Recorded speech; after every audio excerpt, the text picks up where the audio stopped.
Welcome to the Healthy Heart Show, where we pull back the curtain on conventional medicine and dive into the root causes of cardiovascular health. If you are concerned about high cholesterol, high blood pressure, heart attacks, stroke, or atrial fibrillation, this is the place for you. We will provide natural heart information that will help you prevent, treat, and reverse any ailment, leaving pills and procedures out of the picture. Here are your guides to holistic heart health, board-certified cardiologist and Amazon best-selling author, Dr. Jack Wolfson, and natural heart doctor, naturopathic physician, Dr. Lauren Latanza. Welcome to another episode of the Healthy Heart Show. I'm your host, Dr. Lauren Latanza, naturopathic physician here at Natural Heart Doctor. Here on our show, we look to bring you multiple perspectives to true health, helping you get to your 100-year heart. It can be challenging to navigate this modern world, which is why I'm so happy to announce our absolute superstar guest today who can help us do just that. We have Katie Wells, a best-selling author, founder, and CEO of wellnessmama.com and wellnesse.com. A mother of 6 with a background in journalism, she took her health into her own hands and started researching to find answers to her own health struggles. Her research turned into a blog and podcast, and she's now written over 1,500 blog posts, 3 books, and was named one of the 100 most influential people in health and wellness. Katie is also a doula, an avid reader of medical journals, and home DIY extraordinaire. I personally love to follow Katie's work because she is constantly giving solution-oriented advice. Katie, we're so happy to have you join us. Welcome to the show. Thanks so much for having me. You're so fun to talk to. I'm looking forward to it. Absolutely. Great to have you here. So, like I said, we're really trying to kind of navigate this modern society that we live in. And there's kind of just chemicals surrounding us all the time, things that are coming at us that we're not choosing to either absorb or ingest or what have you. So I just wanted to kind of talk with you a little bit about how we can eliminate some of these harmful chemicals, particularly in our home and some of our personal care products, because we just want to take care of ourselves and run a clean house. But there's harmful chemicals lurking in so many products. So what are some common sources that we really should be aware of? Yeah, well, the great news is that unlike a lot of areas of health, this one is not a super difficult one to make the changes once you're aware of them. And it can seem overwhelming at first, certainly, but kind of if you apply the 80-20 principle, you can remove certain key offenders and get rid of 80% of your toxic exposure.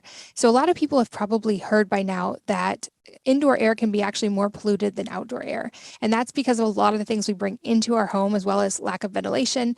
But a lot of that comes from things like cleaning products and personal care products. In fact, that's the major source other than the obvious ones like air fresheners and overt toxins in the home. And there's easy switches when it comes to the cleaning products now for concentrates that can substitute for pretty much everything, and it's a one-step substitute out. But I feel like personal care gets a little bit more complicated because, especially as women, we have ones that we love and we're not willing to sacrifice how we look necessarily just to go with the natural products. But it turns out for women, we're actually more at risk because women end up cumulatively on average putting over 200 chemicals on our body in a given day. And we know from research that a lot of what goes on the skin, as it's the body's largest organ, gets into the body and into the bloodstream. And this is why we're seeing newborn babies born with hundreds of chemicals in their cord blood on day one. There's a lot of talk recently about our toxic burden or the cumulative amount of chemicals that we have in our bodies because of these sources. And I know a lot of experts have also talked about what they call kind of the rain barrel effect or the bathtub effect. There's a lot of names for it, but the idea that if we think of our body sort of as a vessel, there's a lot of things that can go into it. Just like if you have a bucket, lots of things can go into it. You could put rocks, you could put sand, you could put water, you can put food. Doesn't matter what you put in it. When it reaches the top, it's going to overflow. And that's when we see disease, and it expresses differently in different people. But personal care products and the toxins in them, that's one of the things that goes into the bucket.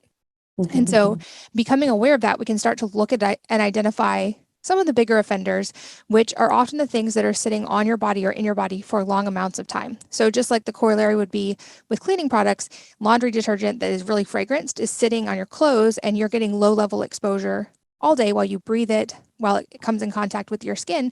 Same with products like soap, shampoo, toothpaste, things that you're using at least once a day, often multiple times a day, and that are having that long-term contact with the body. And like I said, for women, it's actually a typically bigger problem than for men because we tend to use more products on average, actually like about 10 times more products than men. Wow. on average. So that was kind of my impetus when I first started blogging, was realizing 15 years ago, there weren't really natural alternatives to a lot of these things. And if there were, they didn't work at all.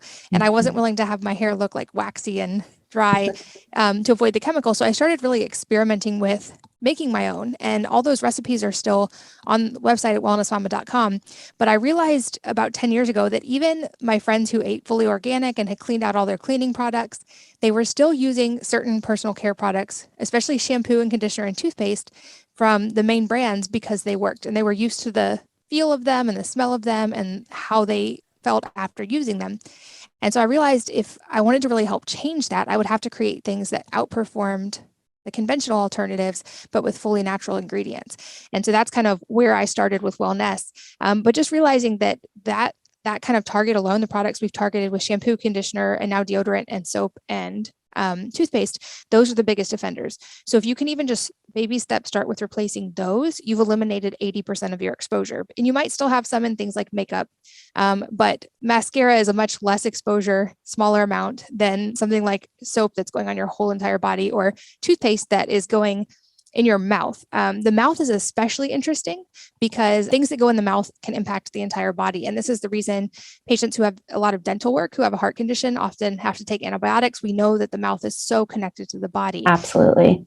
And many people are putting in their mouth every day things that carry a poison control warning. A lot of toothpaste has a poison control warning on the back because ingesting large amounts of it can be super toxic, especially to kids. There's also things like really harsh detergents in toothpaste, sometimes even sugars, microplastics, all kinds of things you would never eat. But when you're putting them in your mouth, they're entering your body much the same way, sometimes even more efficiently, because certain medicines work by being put under the tongue because that's such an effective delivery method. So that was why it was really important to me to start with those, figuring if I could create things that would help families just eliminate those main offenders, that would be a huge step toward reducing that toxic burden. Absolutely. And like I said, just so solution oriented, because it can be a lot when you're at first kind of recognizing all of these things that it can be so potentially toxic, and you're, either inhaling them or ingesting them or applying them to your body. And, it's more than just label flipping. It's like, okay, this does have things that I need to be avoiding, but now what do I do about that? So I love that you have, like you said, on wellnessmama.com, there's definitely some recipes that we can work to, maybe some toothpaste and some home cleaning agents, for cleaning the kitchen, cleaning the bathroom. So what are some of the more common ingredients that we know that really negatively impact our health? There's a whole host of them. And I'm glad you brought up label flipping, because I think that's in food, there's more regulation about what has to be on the label, especially because of allergies. Like manufacturers can't just not disclose things on labels. It's a little bit more murky when it comes to personal care, and things like perfume, they don't put any ingredients, and that's a major source of VOCs and other things for people. But on things like regular personal care products, even if you read the ingredients, often you don't know what they are. And there are great resources like the EWG Skin Deep database that lets you put ingredients in and see what the studies kind of say about their safety, and it rates them as far as human safety, reproductive health, all the different factors.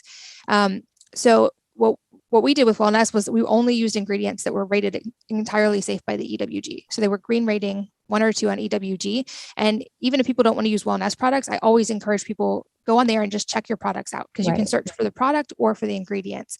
But I was shocked when I started deep diving into this to realize that there are, even if you just take fragrances, which are their own category, which can be problematic, even if you take those out, things like shampoo contain a lot of harsh detergents that are used in, for instance, like laundry products. Toothpaste often contains things like propylene glycol, which is used, in automotives. There's just all these, and a lot of these things are actually kind of like leftover ingredients from other industries that happen to work in personal care, and so they use them.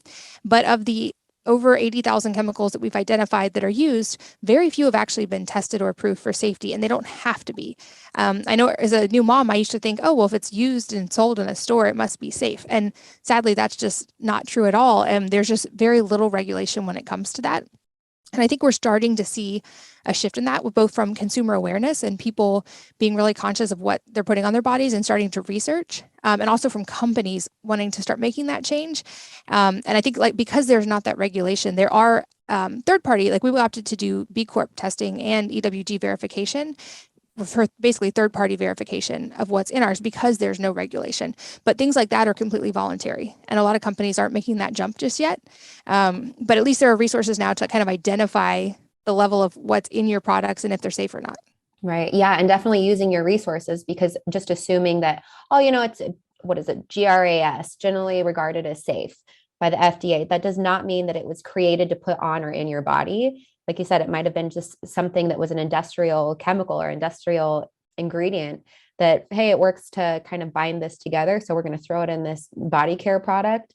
And then we do some environmental testing on people, and in their urine, they've got these chemicals, and they're like, well, I don't have any, any exposure to off-gassing or anything like that. I don't use any plastics in my home, but well, your body's metabolizing it currently. So what does that say? So you're getting it from somewhere. Exactly. And it might be generally regarded as safe, but that term basically just means that it doesn't have a lethal known effect that happens acutely or any immediate acute effects that are noticeable. Right. That it doesn't speak at all to the long-term safety of something you're going to use every day for years and years. The Healthy Heart Show will be right back after we take this quick break to hear from our sponsor. Would you like to drink great tasting coffee that's also good for your heart health? Cardiology Coffee is your answer. This 5-star rated coffee is delicious. It's a gourmet coffee that begins with whole organic beans, hand-selected and carefully roasted. It's tested and certified to be free of pesticides, mold, and other toxins. Cardiology Coffee is great for your heart, and you're going to love how it tastes. Order now online at cardiologycoffee.com. Now back to the Healthy Heart Show. It doesn't, it's just could be potentially a slow poison. So we know that, in some of our personal care products and even cleaning agents, some of these are like xenoestrogens that can certainly impact our hormone production and thereby affect, our cardiac longevity, how we feel, how we think. What are some kind of signs and symptoms of these accumulations, maybe when your toxic burden is getting a little bit more full, that we might see? That's a great question. We're definitely seeing an effect. We know there's a really documented rise in precocious puberty, and they're saying this is linked a lot to the xenoestrogens in products and also, of course, in food and in plastic and all the things we're exposed to on a daily basis. But it's now considered by doctors not uncommon to see children go through puberty starting as early as 7, which is unheard of in past generations. There's also a lot of evidence that this could correlate to things like PCOS and endometriosis and other hormone-related issues, as well as for men. It's pretty well documented. Men have a third of the testosterone at the same age that their grandfathers did. Wow. And that, in a span of just 2 generations, is a really, really dramatic shift and doesn't look good for our grandkids if that trend continues. I know there's been some mainstream news lately about declining fertility and how in 20 to 30 years, there might be very few people who are actually fertile. And I think some of this is linked to things like plastic overuse and these estrogen compounds that are in so many things now. Absolutely. So many of these, signs and symptoms that have just significantly increased over the years. Like we see so much more PCOS and so much more infertility than we ever did. And we have to just kind of recognize that what's at hand here is what we're getting exposed to every single day. So, there's so many misleading labels that might say natural or clean, or there's just really not a whole lot of, a lot in place that really it gives us a false sense of comfort in our purchasing power. So how can using your resources, so EWG, can you tell us a little bit about how to choose a truly clean product, like maybe some of your products on wellnesse.com? Yeah, absolutely. I think EWG database is a great starting point. And like I said, I think I firmly believe in ours, and I know we've tested them with multiple third-party testing, and I know every ingredient sourcing, so I know they're clean and safe. But whether you want to use ours or not, just run any product you're considering through that database. I think also for women especially, like the first step is honestly simplification. We often use a lot more products than we actually need to. Mm-hmm. And I found when you take care of other aspects of your health, like your diet and sunlight and all those pieces, you often tend to need fewer products because your skin is healthier, your hair is healthier. But like I said, that's the reason I really targeted these products first, because I feel like they're very high impact for the body. And so we actually turned that principle of what goes on the body goes in the body on its head. To me, that is a very obvious thing, that we should avoid putting harmful things on our body. And I firmly believe that should be the baseline. Like that should be a given. I wish all companies did that and we didn't put things in products that weren't helpful for the body. But taking that principle in the other direction, that means that anything we put on our body that gets absorbed, we can put good things in it that are beneficial to the body and they can interact in a positive way. So we don't just have to think about the negative. And so that was the kind of idea we took behind these products is instead of just avoiding the bad, we're also going to like stock them with all these good things and use them as a chance to benefit the body. So the hair care is more like hair food. It actually has an entirely different process. So over time, it's actually nourishing your hair follicles and it's providing vitamins to your scalp and to your hair. And so that you're seeing a positive effect over time. Same thing with the toothpaste. There's a really cool process of remineralization that happens naturally in the body. And it's an interaction between the saliva and the teeth and importantly, like the fat soluble vitamins and minerals present in saliva. So obviously diet is an important component there and eating enough foods that have the things that you need to have in your saliva. But we found that there's a naturally occurring mineral called hydroxyapatite, which is what is found in tooth enamel. And we were able to use that as the base for our toothpaste. Oh, awesome. And so it's then reproviding that to the saliva, which makes the toothpaste not only safe to use, but safe enough to not even have to spit after using it or not have to rinse your mouth because it can sit on the teeth overnight and kind of aid that natural process of remineralization in the body. Oh, cool. So you could like brush your teeth and you don't have to spit and rinse and all of that. Exactly. Very I mean, spit if you don't want to like spit the extra out, but you don't have to worry about rinsing. It's not going to be dangerous for a toddler to have more than a pea-sized amount sitting in their mouth or anything like that. Very good. So family safe, good for you. Awesome. Yeah. So what are some of your favorite ingredients? So maybe not everybody's going to go out and buy all new products. What are some things that we might have just under our sink in our homes already that we can be using, you know, be it for oil pulling or something like that, or for just like cleaning, maybe just any kind of general products that we might already have in our home? Yeah, I have recipes. You can make most cleaning products with things like vinegar, baking soda, hydrogen peroxide, and just natural soaps. We actually don't need, you can probably speak to this as well. We don't need fully antibacterial products 100% of the time. In fact, there's a lot of research showing that going too far in that direction has actually been kind of damaging to our immune systems because we're not getting enough interaction with natural beneficial bacteria, and we're getting too much interaction with these chemicals that kill natural bacteria. So you can make almost every product in your home from things you probably have in your pantry. And if not, there's concentrates like Branch Basics or Dr. Bronner's Sal Suds that can be used to make almost all of those products, including laundry products. So those are very simple switches. And even personal care, if people are up for the DIY, I have recipes for everything from soap to everything from makeup to personal care to toothpaste. It's all on my site as well. Great. I just found as a busy mom, and I think a lot of people can relate, it's hard to make everything all the time. Yes. But thankfully now there are natural ones you can turn to when you don't want to start from scratch with everything. Exactly. It's kind of a stepwise process. Like, okay, before I buy all of this, let me use what I've got and then kind of getting there as we can.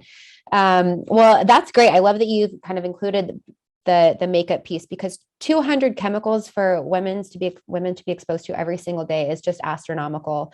And, you know, that headache, that brain fog, anything that you might be experiencing, we can't accept that as normal. We have to really just look at our lifestyle and see where we might be getting these exposures.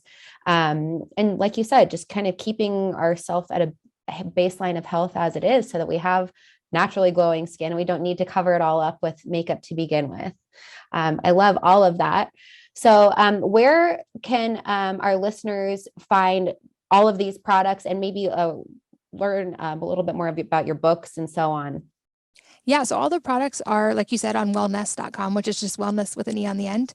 And all of the content is on wellnessmama.com. And you can actually just search on any search engine, Wellness Mama, and whatever you're looking for, and the recipe should come up. So you can search Wellness Mama soap recipe or whatever, and those will come up. And a lot of them are really fun hands-on projects to do with your kids as well. But I feel like it's been really amazing to see this movement of moms, because I've said for years and years that moms are such a force of nature. And when you're able to help moms make changes, that's when society makes changes.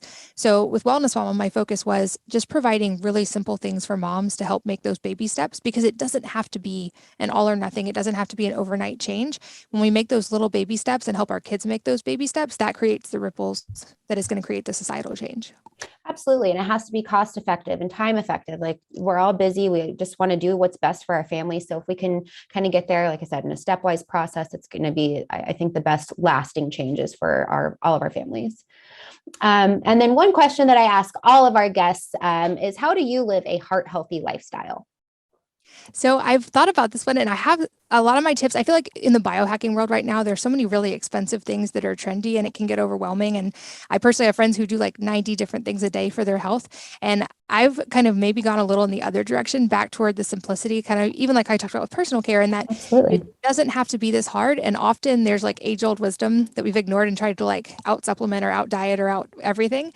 And so to me, it really goes back to the things that are free and basic, which are get enough sleep, which is a chronic issue in America. I think that accounts for so many health problems and it's ignored so much.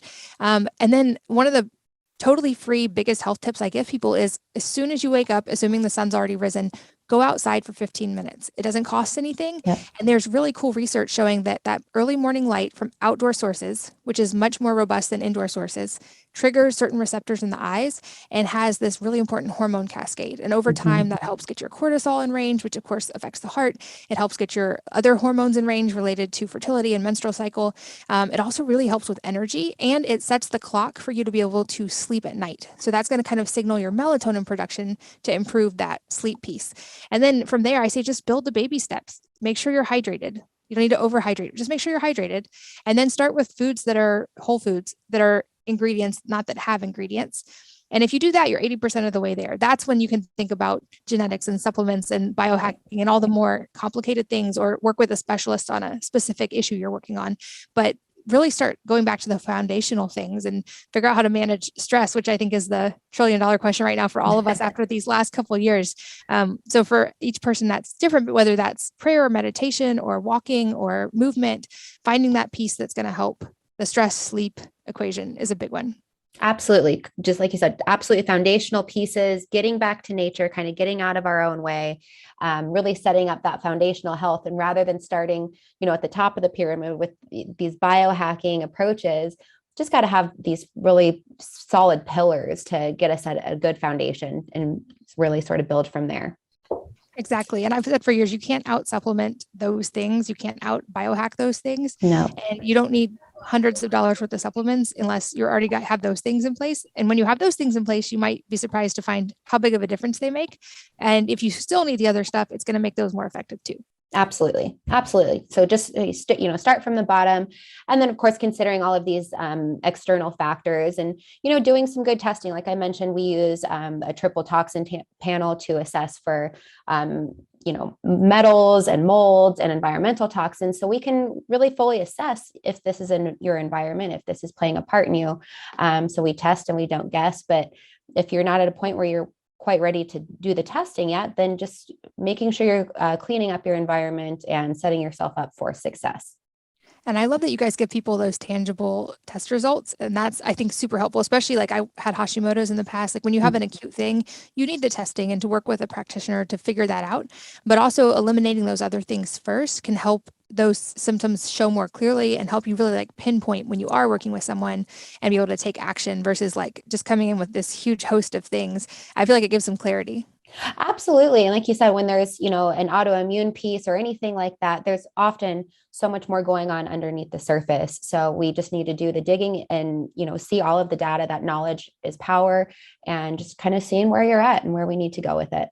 Well, I really sincerely appreciate your time today. I know that you're a very busy woman, a very busy mom, and you provide some excellent information for all of us. So I would highly suggest all of our listeners to go follow Katie at wellnessmama.com and wellnesse.com. Find all of her excellent products, read her books. She's got great information out there. So thank you so much for joining us today. That does it for today's episode. Thanks so much for listening to The Healthy Heart Show. Please help us get the word out by liking and subscribing to our podcast and our Facebook page, Natural Heart Doctor. Please show support for our podcast sponsor, Cardiology Coffee, your resource for organic, antioxidant-rich, mold and pesticide-free coffee shipped straight to your door. Learn more by adding @cardiologycoffee on Instagram and visiting cardiologycoffee.com. This podcast provides materials for information and educational purposes only and should not be considered medical advice. We encourage you to contact your physician for any of the health issues discussed here.